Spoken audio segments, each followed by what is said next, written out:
lifestyle? How do you afford your rock and roll lifestyle? How do you afford your You want to feel accepted. You want to have a place to sit at lunch. You want to have a group of people to go out with.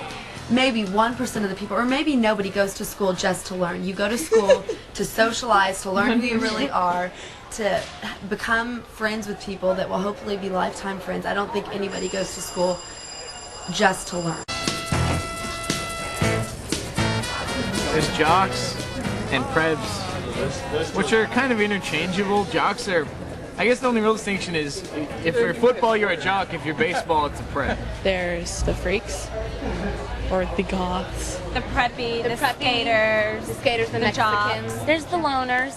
That's like a group of 5 people that everybody's kind of pushed to the point where they would rather just not hang out with anybody. The theater type people, the artsy type people, There's a whole lot of the nerds, band nerds, band people, nerds, drama queens, nerds, people who like to throw shit at me at lunch. You have the baseball clique, the football clique. So are you all athletes? Yeah. Yeah, what sports are you? Basketball. We are really cliquish. I guess there's going to be cliques anywhere, like at any high school, but it just seems like it's worse at a few, and we happen to be one of them. It's kind of like if you're not part of a clique, it's like, I don't know. It's like, what do they even do, you know? Yeah, I don't even know.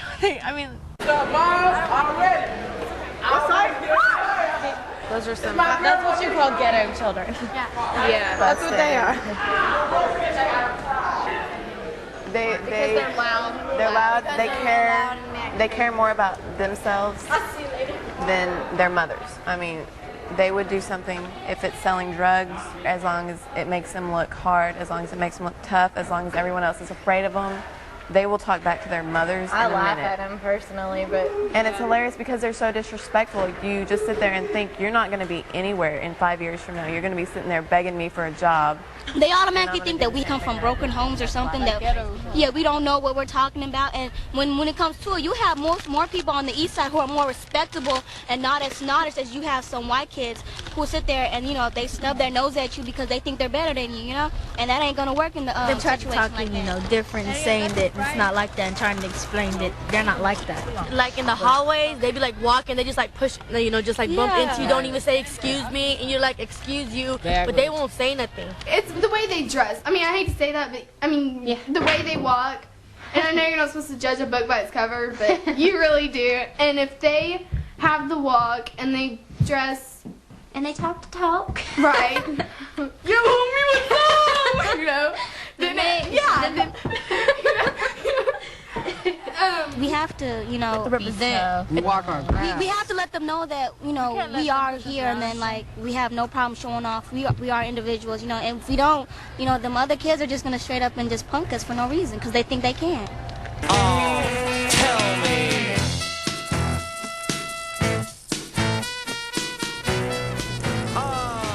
Because they don't frequently try to transcend what they see. You know, they don't try to look beneath the surface. You know, there's a mutual hatred almost, but not that extreme. I wouldn't call it hatred. Not really hatred, just repulsion, bitterness. Yeah, there's repulsion. There's a social status. I mean, if you have money, you're automatically like connotated with a high class. You're a better person because you have that money, which is a lot of times not necessarily true.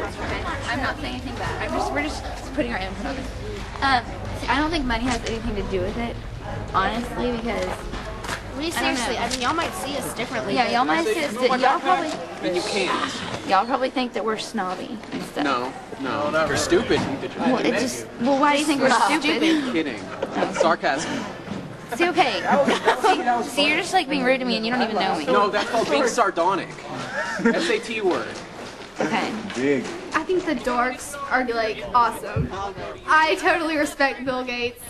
You know. That's a hard one. Seriously, he's so rich. I mean, I'm so serious. I am so serious. I mean, those dorks are gonna be rich, and I think that's so awesome.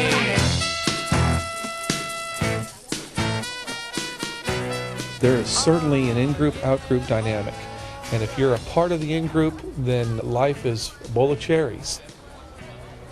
I hate to use the word superiority, but there is something about an economic advantage that they definitely have a grasp on.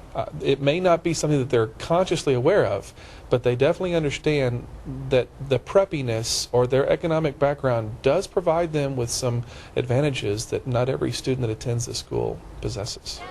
I've been to Europe twice, mostly to play golf. My dad and I travel to play golf all over the nation.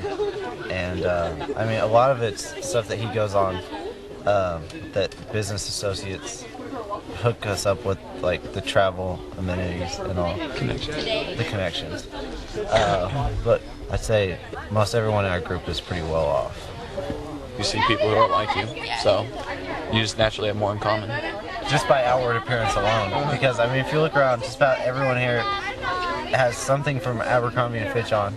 And, I mean, but we all have different opinions about things, and we're all very different, like in our beliefs and everything. But there's like one central quality, and that's like pretty much our outward appearance. She didn't know what to do, so she stopped in front of me. She said, "Hey girl, do your thing, switch. Hey girl, do your thing, switch." Little Sally Walker walking down the street. She stopped in front of me. She said, "Hey girl, do your thing, WASPy. White Anglo-Saxon Protestant. Just that's what they label us, I guess. But like looking around the group, I know a lot of people fit that description. Sally Walker walking down the street. She didn't know what to do, so she stopped in front of me. She said, "Hey girl, do your thing, switch. Hey girl, do your thing, The majority population is preps. But if you're not part of it, you can't become a part of it.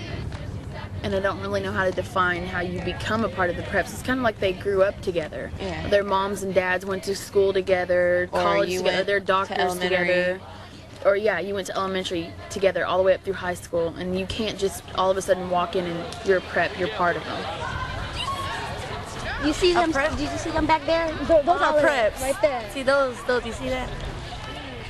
They think they're some people intelligent. Yeah, they think like they're like higher than us. Yeah, and, that's what I'm saying. Like if you go over there, they think like, what are you doing here? You know, if you don't wear their type of clothes, you're weird. I guess. Well, other kids would probably say they're snobby. I mean, I don't know, because we stick together. We don't really hang out with other people. We don't try to. Not that I don't really want to. I mean, these are my best friends, and I mean, we're pretty happy. People get jealous, and I understand. I would be too. It just happens to be that I'm lucky. My parents want to treat me to these kind of things. I think they're jealous too, though, because they can look at us and they can see that there's so much to us. Like, it's not just that, like, you know, we're fun and we have nice cars. I'm not saying I choose my friends because some have a lot of money and some don't, but I know all these girls here live in the exact same type of neighborhood I do, have, you know, nice cars, nice clothes, just we're all from the same social status, and I would totally accept someone who wasn't the same as me financially, but that's just how it has been so far. Oh, tell me.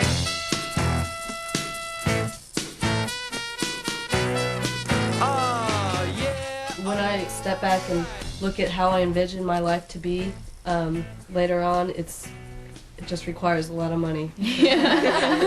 I hope that life is not like Anderson, but at the same time, I think that it is. It is, yeah. And it's really sad, so I'm just hoping that when I go to college, they say that high school are the best years of your life. I hope they're wrong, because I don't have much to look forward to. I think I'll probably go into like advertising communications. I think I want to be a psychologist. Yeah, I want to work with children, either like be a teacher or like a psychiatrist or anything like that. I want to be a psychologist or a lawyer. I'm not sure, but something. I want to work with people. I want to be my own hair salon, all that. Me too. I wanted to be a lawyer, but I don't think I get to be in it. And because that's too much. You gotta be a nerd. I also I want to be happy when I grow up. I don't want to be like other people who sit there and they're not happy with the jobs they have, you know. I don't even want a job career. I just want to be me.